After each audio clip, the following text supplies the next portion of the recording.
fire up here.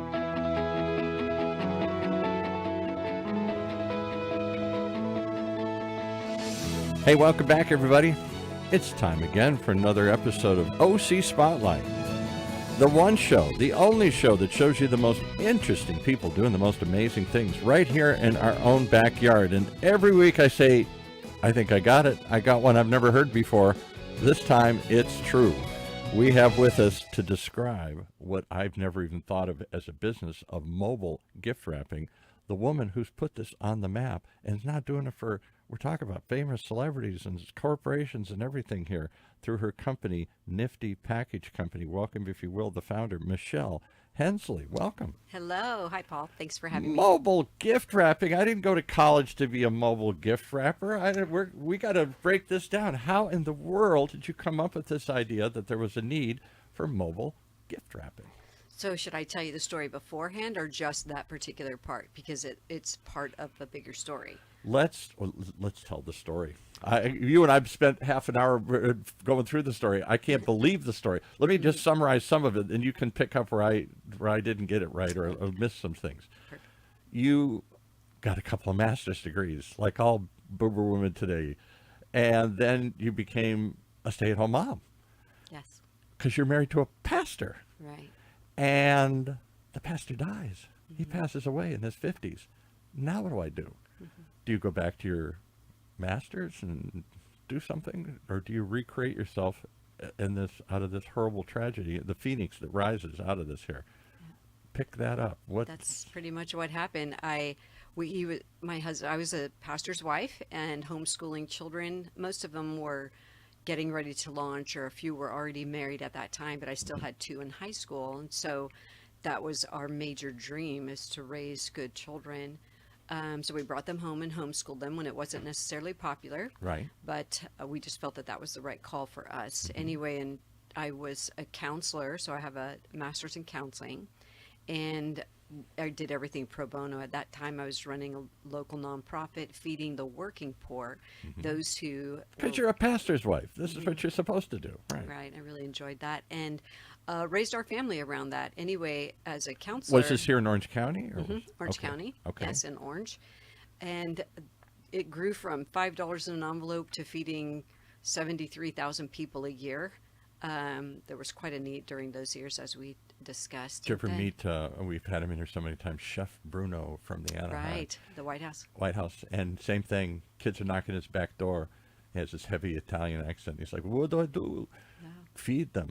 And so he these motel kids, and suddenly he turns it into this huge project, and he names it after his late mother, Katerina's project. He gets recognized by CNN. But more importantly, kids come out of the woodwork. They do. And he saw that great need and served the community, and as a result, somebody else is taken care of. And that's kind of what happened with us. I told my husband I really wanted to start a nonprofit, and he gave me the freedom to do that. I started the nonprofit with very little, and then it grew, like I said, to feed 73,000 people a year. You just never expect that that's going to happen. And is it that simple? Like, I'm a good Irish Catholic. The story of Christ and what it was, a Sermon on the Mount, and the loaves, fishes, and I use that story a lot. We got millions of people, 50,000 people. They're all starving. I don't know. Pass it around. What are we going to get? There were many times we did not know what we were going to do. I mean, those were crisis years, as you and I were talking about, where people had estates, but they didn't have cash to buy groceries. Yeah. So we didn't want to be affiliated with the government because we wanted the freedom to give food to whoever asked for it. People assume that everybody who can't eat is because you're poor. It may be because you lost your job. It may be because you're in debt. It may be because you get a gambling addiction or whatever, 1,000 reasons. Right. But what you see on the surface may not be what's under the hood here, under the house, right? Right. And so we became that place where people would come and they'd be able to get food every single week. And we set up a program. It was a brand new program with Second Harvest, which is called their Fresh Rescue. So yeah, we've had Nicole in here numerous times. Or does she still run Second Harvest? I don't think so. I think Goodwill is where she's at. Yes, exactly right. Now, but there's a great team there. They've been there for many, many years serving. They're still there. So it's a great all right. So all those good things, except God gives you a little twist. You're not supposed to have these twists. You're the pastor's wife. The good things are supposed to happen to good people here. And he He had what, melanoma cancer? He Or had something? melanoma. I was counseling a doctor and his wife, and my husband asked the doctor, I have this mole that's growing out of control. What's happening? Can you tell me? And he brought him in, and he said, Eric, you need to This is have a PET serious. scan because this is melanoma. And it was stage 3 diagnosed at that time. And Yikes. within 30 days, like we were just shocked. Within 30 days, it had grown to stage 4 melanoma. And then we were on a run for the next 2 years of trying to figure out how to take care of him, to help him get healed. And we're pastors' wife. I was a pastor's wife. He's a pastor. So I have a very strong faith. We felt that God would heal him and it wouldn't even be an issue. Never thinking that he'd lose his life so young. So we were, Does again, that? I'm not going to take you deep in this, but Sure. I always wonder. Yeah, I'm a believer until I'm faced with that kind of crisis, and then Right. do you still believe? do you have trust? Why me, God? You Hey, ask a lot I of did questions. good stuff here. It was crazy, and you definitely are challenged in your faith. And so, 2 years later, it just spread very quickly. Yeah. And in May of 2014, he passed away. What do you do with a pastor's wife? Put that on your resume. I would need a job because not only do I want to do something, I need to do something because I'm assuming being a pastor has many fulfilling rewards, but one of them may or may not be financial security here. Right, right. And so the church was gracious enough to pay me for a year, but I knew I still needed to create an income. Right. So one of the couples that were volunteers within You Are Special, the nonprofit, which now, by the way, is a nonprofit that helps support and writes small grants for widows to start their own business so that they can be, Give a I shout out teach to that them. because there's a when you read the Bible, I'm a Catholic, so how much do we read the Bible? But I think I know some of the stuff here, and I was talking about widows and orphans. We It don't. says in James, right, that Yeah. you are to feed feed the poor, take care of the children, and take care of the widows. Well, Right. I understood the poor and children, but I had never even thought about a widow. No. Ever until I became one. And Because the only widows I know in modern society tend to be much older. right, right. So I had been out of the workforce for many years and wasn't quite sure what I was going to do. Maybe my resume looked good, but I had a big hole for about 13 years of Yeah. time without working, at least working in the Traditional sense, right? In a corporate. Gee, this is wonderful. We're glad you did that, but what are we going to do with this? So this couple that volunteered in the You Are Special organization, they said, Michelle, we have a gentleman who owns a business and he would like to interview you to be a director for one of their rehabilitation programs. And so There you go. it was great. I was terrified, though I hadn't been doing anything like this for so long. Yeah. So I didn't know what to expect. The whole world had changed during those years, and I really wasn't a part HR of it. rules and how you deal with employees and their expectations Very and different. whatnot. Yeah. So anyway, I'm interviewing, and this gentleman was great. They have a 5-star company, but he said, with a 5-star company comes those responsibilities. So you're going to work about 60 hours a week, making sure that we maintain the 5 stars, and you're going to be on call. So be prepared for that. Well, I just started shaking because I could just picture these children that I still had home and launching them, and then our dream would go straight out the door, and any vision that we had, I was going to be fulfilling this gentleman's vision, which would be fine, but not in my situation for that time. And so, because my faith is very strong, every day I'm up reading the Bible. Every single day I'm up praying. I'm just asking God for direction because I wasn't sure what to do. So on my way home from that interview, I prayed and asked God to tell me what I should do. I don't know what direction, but I thought, gosh, is there any way I could start a business where I could work when I wanted and could versus have to. That way I could still finish their school. I was raising, grandchildren were coming along, and I could still be a little bit more present for them. And so I thought, if I like that idea, would somebody else be interested? Another woman. And then I loved the Uber business model. Like, I didn't necessarily understand all of it, but I really liked the way that model Come worked. to you. The Yes, come to you and- market, the mobile dog grooming, the mobile food delivery, the mobile, you want something, we'll bring it to you. Yeah. Well, it was actually the remote side of it. Like, they could drive, they could work and do do what they wanted on their schedule and their time frame. So I loved that idea. And so when I got home that day, one of my sons said, "Hey, Mom, you had a gift basket business when you were younger. Why don't you start this again?" So Out of the mouth of babes here. I'm yes, going to give all these yes. biblical quotes here. And one of my daughter-in-laws who I adore, and some other gals around me said that's a great idea. My sister as well joined in on that. So I said, well, what we'll do is we'll learn how to work remote.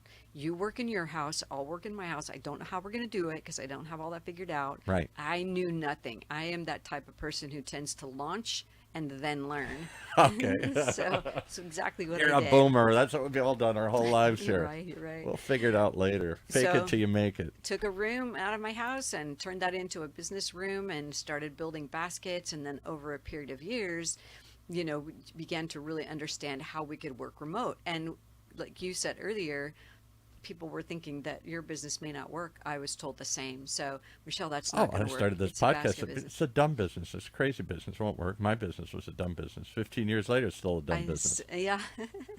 And this coach, I was going to hire a coach, and he said, "No, your business is not going to last." I'm like, okay. I thought I said, save some time on your calendar 10 years from now, and I'll come and bring you a cup of coffee or a glass of wine, Yes. whichever you prefer. Jerk. But just that, was inspiring. Over and over, So, but Because again, you're doing something three aspects. One, you're doing something you've never done before. So how can that work? Mm-hmm. Two, you're doing it at a time in life when you're not supposed to be doing anything new. You're supposed to Right. be in the twilight of your 20, 30, 40-year career or something. And three, you're doing it after being out of the workforce. Right. And I stay had at home no mom, idea. and- I didn't understand cost of goods. I didn't understand a profit. I didn't understand Yeah. spreadsheets. I did not know how to do anything. So I'm definitely here. 70% of widows lose everything because they don't know what they're doing. And they also come out of an environment like mine where my husband did a lot for me. Right. And it put me at a deficit, unfortunately, because I just didn't know how to do anything. I didn't even know how to pay a bill online. I had to have a When son do my that. wife's father died, old-fashioned guy, honey, I'll take care of you. That's a man's role. I do all this. You take care of the kids. I'll do all the rest. He died. She didn't even know where the checking account was, Oh, yeah. Yeah. much less how to write a check. She's It's a- 60, 70, 80, whatever she was. Yeah, It's a blessing and it's kindness, but at the same time, it puts you in a difficult place. Yeah, much as it would if you told your children, I'll do everything for you. Right. You don't have to do anything. Yep. I'll do it all for you. And then someday you're gotten out there and they're like, how do I do this? How do I spell insurance? Yeah, it's very, very true. So we launched and learned to work remote, learned to work on the computer, learned to scan things. Like, it was really cool how it started, and then continued to grow.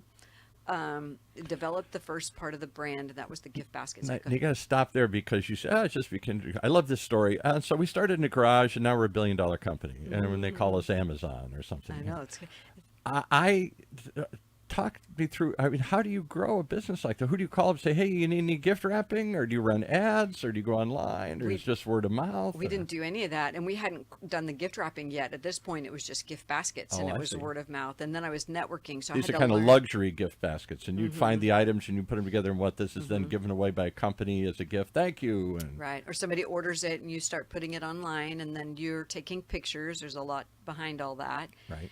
And then in 2018, I was praying this. So we were just in the basket side of the business, the corporate gifts. So we were doing large scale corporate, really beautiful corporate gifts. And there's a need. There's an established is. world for that. Every corporation gives gifts, and somebody has to figure out what the gift is and package it and send it and There do all are that. other companies that do it, but some of their products come from out of the country. We decided to be American made and with what we are you go. doing, Wow, okay. and just could foresee. And plus, I wanted to be able to help the local community. And so we kind of made a decision to do our best to buy local or buy American. There's a value to this. It's not just There's- it's right. not just valuable to and somebody. it's There's we're value supporting to it. another business and their endeavor as well. And so it started to grow, and we just really would do really beautiful packages. Everything's hand curated for us, handwritten cards, hand notes. I mean, we just go all In a world where nothing is handwritten or it's all hand-curated, printed or yeah. underneath the UPS label. The picture might look beautiful, but the gift, we wanted to make sure the recipient as well as the person purchasing the Do you gift. know, this is going to sound strange, maybe I'm going down a rabbit hole, but I have a file in the other room here, and all my bills and all the other stuff and everything. And in that file, I have a folder for handwritten thank yous I've gotten through the Yeah. years. And on a lot of them, I get thank yous, but they're so precious to me and so rare that I keep them. Yet people don't realize that takes time and effort and Yeah, thought. right. That And somebody, it's the first thing people open when they get it in the mail. honest to God, and I still keep them. Yeah. I don't know why, but it's such a precious, rare thing that somebody took the time to write it on a piece of paper, put a stamp on it, send it to me here. They didn't just email me and say thanks. That's great. We love doing that. So we make sure every note is handwritten, even if there's 200 gifts or 1,000. Yeah. We do that. So Do you know what? I was in the entertainment industry a million years ago. I was an entertainment publicist. We were talking offline. And one of the tricks we found is if you were doing a celebrity party, by God, it better be handwritten. If you're going to send to XYZ famous person, it can't just be on a label that you printed and slapped on something. That just gets thrown away like junk. Handwritten has a chance to get opened by somebody. Yep. And it's a high chance. Yeah. High right, chance. Right. So in 2018, I was praying and looking out the doors, probably about end of November 2018, and I saw my van sitting there, and the van isn't utilized all the time. It's usually for deliveries and things. Sure. So it was sitting there, and I thought in my mind, you know what? I already make gifts. I wonder if anybody wraps gifts. Like, does anybody drive around and wrap people's gifts? And if I do that, would I get paid for it? Is If that you something I see could how do? badly I wrap gifts, and most Which men is- I know, you would know the answer to that. Right. It's a joke in my family. Oh, Dad, Grandpa, somebody wrap this, me, That's funny. because it's so bad. And I hate doing it because I'm not good at it. That's- Yeah. And that's pretty much how people view us. They might like beauty, but they don't necessarily want to, or have the time to do it, or Right. Or the So skill. I put up a webpage that day, and I got a call probably about 5 days later from a current client, and he said, "I hate wrapping gifts, Michelle. I'd love for you to wrap my gifts." So I went over, and I was so excited. I'm going to have to hire you, Michelle, because that's you. That's me, right? Yeah. I put all my paper and everything, all my supplies in the van, drove over, and I was so excited. I did a great job wrapping the gifts, and then I forgot to label them. I had to unwrap every single gift and so rewrap it. But I learned a lot. Yeah. And then during that time, I also was thinking that I wasn't sure if NIFTY was going to be my way forward. So I went back to work That's full a word time. I hadn't heard in a while. Nifty was when I was a kid. You're dating yourself with the word NIFTY nifty. means cool, I know. swift, fun. That's us. And so I also went down the path of finances. Like, I needed to understand investments, real estate, things I just didn't know about. So Just to open the Nifty Package Company. You mean you got to make a profit, and you got to understand how to Right. read profit and loss statements? And So stuff? because of my master's degrees, I was able to go back to, I hired a finance coach actually, and he encouraged me to go back into counseling.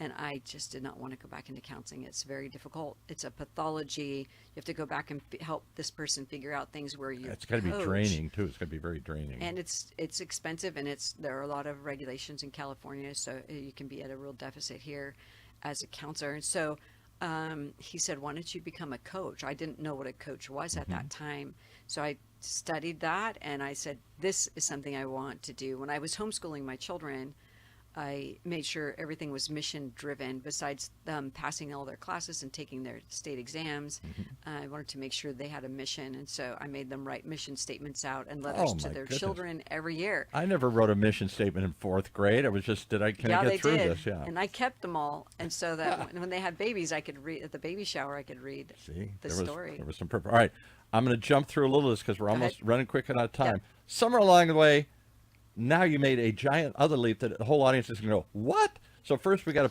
a pastor's wife, and suddenly she's going to do gift basking after this horrible loss of your husband. and I got to come up with something, and that turns in, I don't know how to do business, and so it grows and finds an audience and whatnot. Then maybe it's mobile gift wrapping.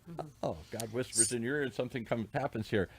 How do you start wrapping gifts for the celebrity world? Like you, apparently we can say it out loud. Yeah. Justin Bieber and his family, you're at his house up in Beverly Hills. He's playing the piano and you're wrapping gifts in his living room here? Very sweet couple, very kind, an amazing estate manager. Yes. Or the Kardashians and other people you've picked up. How do those people hire you? Well, so I fast forwarded March of 2019, the next year, I got a call from Too Faced Cosmetics, and Too Faced, who was actually in Orange County, said, "Hey, Michelle, we've seen some of your work. We'd love to have you do a large-scale wrap for us and a design." So I created a design for them, which was, it is one of my favorite things to do with my job. And we did a large-scale gift wrap, and that got about 1 million hits on their Instagram. Wow. Their Instagram. Mine is very small, but theirs was very big. So then in the summer of that same year, 2019, so keep in mind, we're still growing remote. Right. So and you're still a home-based business for the most part, yep, kind of. Right? at this time, yes. Yeah. And then end of the summer 2019, I get a call from somebody named Stephanie, who's darling, and she said, "Hey, Michelle, I am the estate manager for the Kim and Kanye West, and we've seen your work on your Instagram." And I'm thinking, I have no idea what I put on the Instagram. And I don't even know how to do Instagram, but we're making it work. And she said, "We'd love to see some of your designs." So well, I got to stop right there. So this does work, apparently, this world of social media. Somebody, in the same sense, we'll talk about Justin Bieber. Didn't he get discovered because he was on, I think, social media or YouTube or someplace, and somebody discovered this kid singing in his bedroom or something here? So the fact that, or the Kardashians certainly defined and driven our use of social media and stuff, these people use it still today and discover services that they then call you out of the blue and say, "Can you help me?" And they're, I didn't know what to do. I didn't know who they were because I didn't watch TV, and I still don't watch TV. So I called my sons, and they're like, "Hey, they're like number 2 under Trump at this time, influencer. So you need to do this job." So I take my team. I have about 6 or 7 gals, and went to their estate, and she hated everything I presented. Yeah, I learned very kind. But then this is when I transitioned from pastor's wife, mom, homeschool, grandparent to business owner, because everyone's watching me, her staff and my tough staff. Broad. I gotta be to business owner, like, be wise, don't walk away from the challenge. So I went out to my van and I prayed. I'm like, "Lord, you brought me here. I'm not going home without a sale." So I walked back in and I asked, "Does anybody have any fabric wrap?" And one of her staff said, "I do." So I did a Firashoki wrap, and Kim loved it. Well, so what a wrap? It's a Firashoki. It's a Japanese wrap. It's with fabric. Never heard of it. It's beautiful. It's very cool. So that launched us into the celebrity work. Now, keep in mind, we're moving, and then based on that, we just get referred. Oh, so yeah. Because if you did it for them, then they got 50 friends and everybody else wants it and stuff here. And then when COVID happened, even though all of us were sitting around watching what was happening, I'm like, "Girls, we know what to do." And we'd already been working remote. So for us, we didn't have to figure that out. We didn't have to redefine the business model here. Yeah. We just kept it the same because we'd already been working remote. So that launched, and then over the next few years, I was getting a lot of requests from other states to do work. So we started launching in other states, and then a couple of schools, universities asked me how I started the business. Listen, folks, she said, "So I'm sitting at home, I'm praying to God, please, God, don't let this thing fail, give me a shot." Suddenly she gets a celebrity client, suddenly she's getting other state, suddenly she's getting this, suddenly she's getting that. So God answers prayers. You're just saying, like, this is so easy, like, poof, yeah. He says he watches over the widows. I'm going to stick with that. So anyway, okay. From your lips to God's ears. All right, okay. So over the next couple of years, I was considering franchising, but franchising is very, very expensive for the franchisor. Absolutely, lots of liabilities and responsibilities. A lot of issues in the state of California, so that was hard. They come back and sue you. You promised me this was going to work. What do you mean it's not working? It's your fault. So I created courses. I train and license other women to run their own mobile gift wrapping businesses. And that's that right now. We're nationwide. We're actually international now. We have Canadian gift wrappers and Canadian teams. And yep, it just continues to grow. So I wrote a book and that has launched. A book on how, what's the book called? Mastering the Art of Mobile Gift Wrapping When Convenience Meets Beauty. So they can look it up. Mastering the Art of Mobile Gift wrapping. Gift wrapping. You make it sound like some Japanese, what's where they fold paper and all that stuff, Yep, it's origami or something? Yep, it is.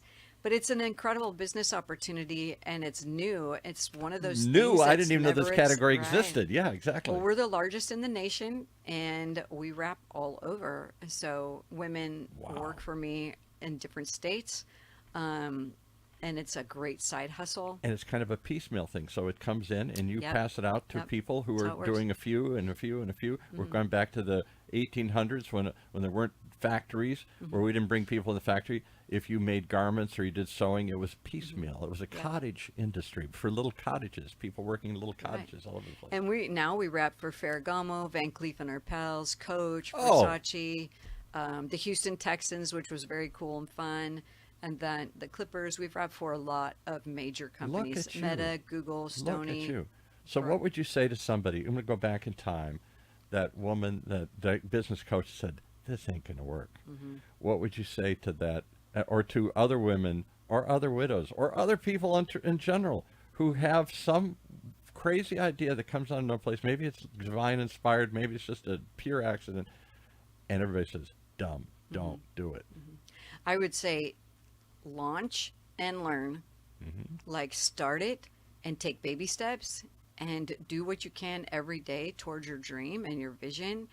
And sometimes you pivot. I didn't know I was going to do gift wrapping. I didn't know it was going to turn into this thing. Exactly. And so just keep moving forward. And, you have to listen to some advice. But And evaluate it and say, is this working? What's working? And then where do I go? And right now you can learn from so many people out there who share all their stories But on Michelle, the internet. you hadn't been in business for a long time. Michelle, you're a woman. I'm sorry to say, Michelle, you're of a certain age. These are all no.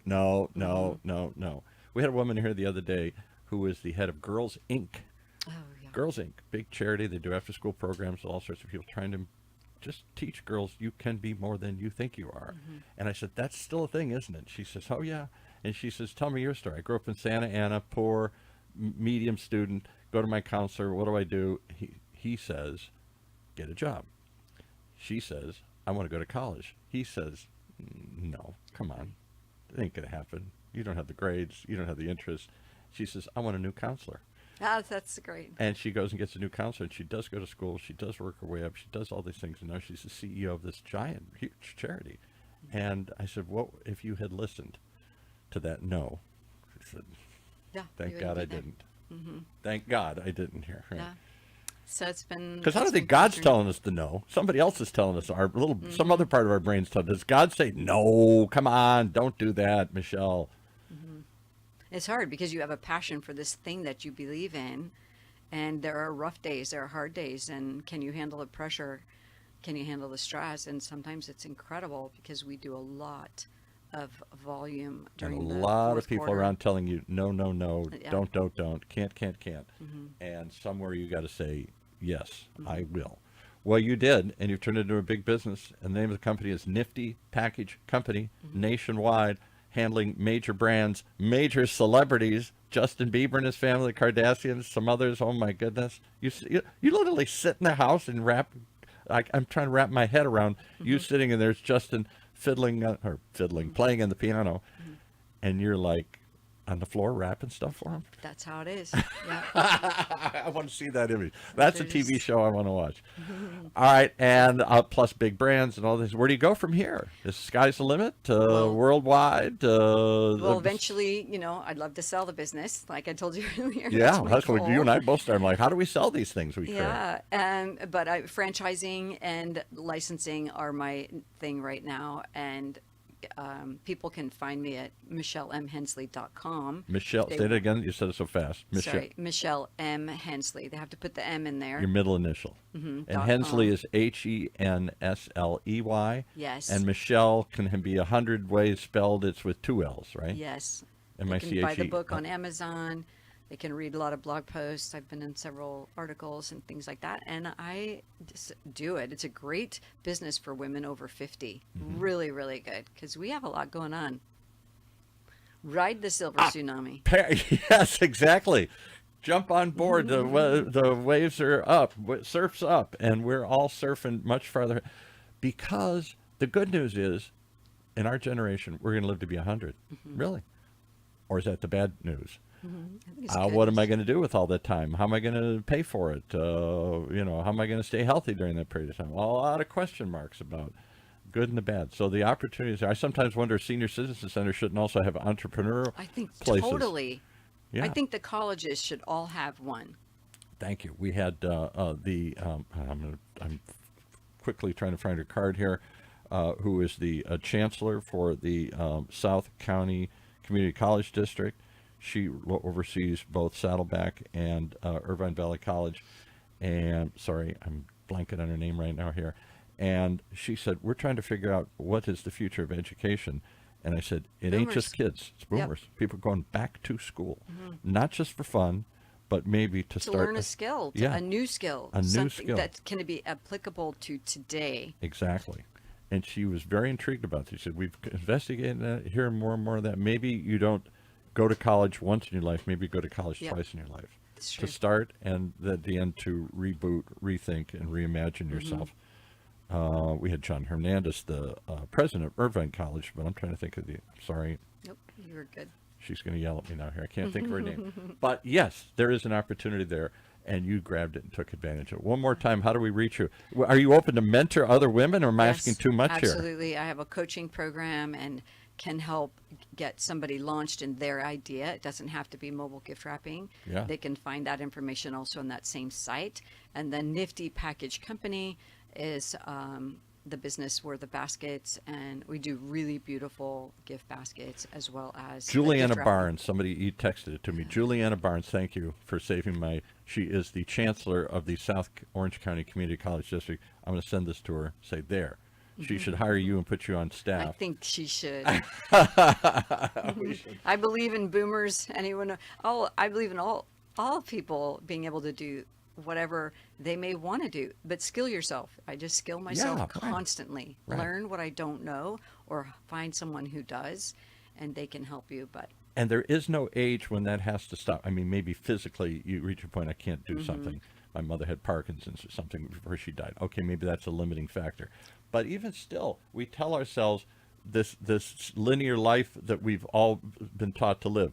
You go to school, you get married, you have a career, and then you quit. And then maybe you die. Except, do you start over again? Too many people have to start relationships over again. Divorce, death, whatever. Some people have to start careers over again. Downsizing, other things. Got laid off.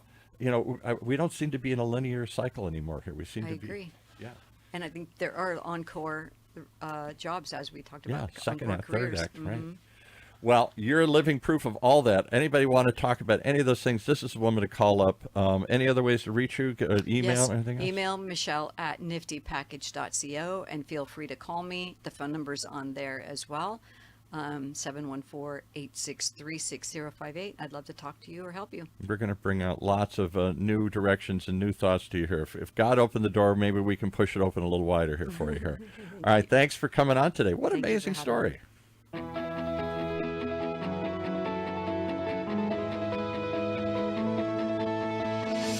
Wow. Well, I told you that was going to be a wild ride, and I hope you enjoyed it as much as we did, because it brings together all the reasons we do this show, the most amazing people, coming up with ideas, overcoming challenges, finding ways to do what others say they can't do, and turning them into big stories, right here in Orange County's only community radio station.